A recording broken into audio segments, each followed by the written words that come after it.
At first, I'd like to thank you for sitting down to this interview. No problem. And can you let our viewers know what your name is? My name is Sebastian St. Clair. All right, Mr. St. Clair. How did you hear? Well, my first question is how did you hear about freestyle walking? Freestyle walking. I heard about this about 20 years ago in LA.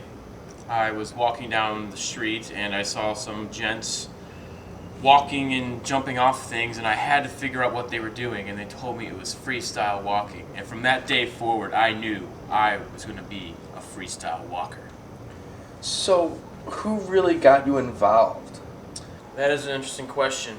It was one of those gentlemen on that very day that got me really involved. His name was Chuck. I didn't get his last name, but he's just known as Chuck, and he's the one that introduced me. He was my mentor, my teacher, and now he's my enemy. So, how long have you been doing this? About 26 years, I would say. 26 years, you say? But I thought you just heard about this 20 years ago. I did only hear about it 20 years ago, but freestyle walking adds years to your life, so it added 6 on mine. Where would you say the best places are to freestyle walk? Well, I live in San Francisco currently, and I tell you right now, it is the best place to freestyle walk. You go down Market Street, and you can jump off the mailboxes, the trash cans, the bus stops, and the bums.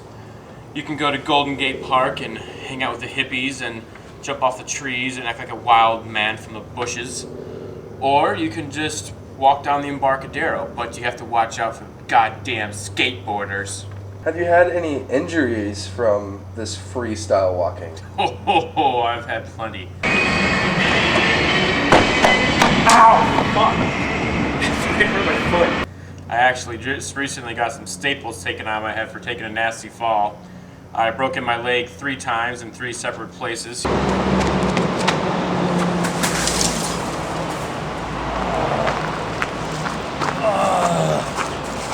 I think I bent my Wookie. Here, and here, which is very hard to break right here.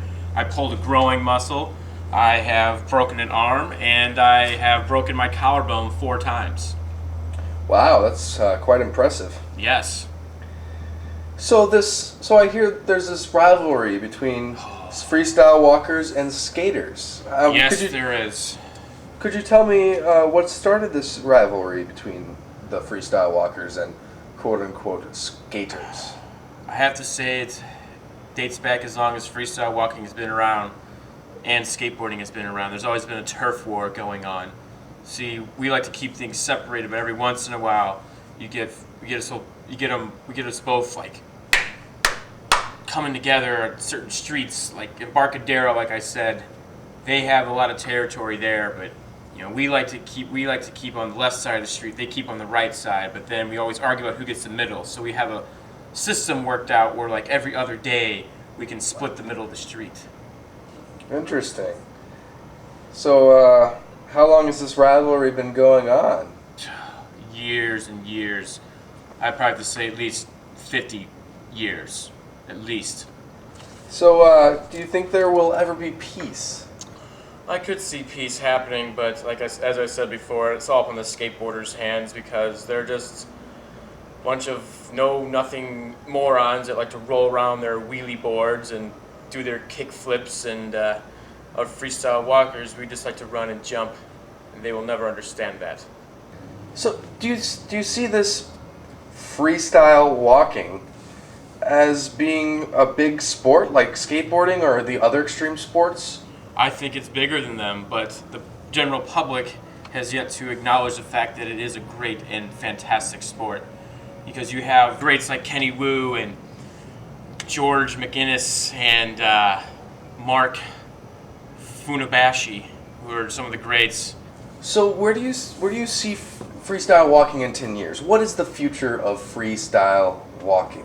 Well, I hear there's a government plan to invent flying shoes, and if there are ever flying shoes, then that would definitely take freestyle walking up a notch, maybe 1 notch above the goddamn skateboarders. But I do see a very prosperous future for freestyle walking.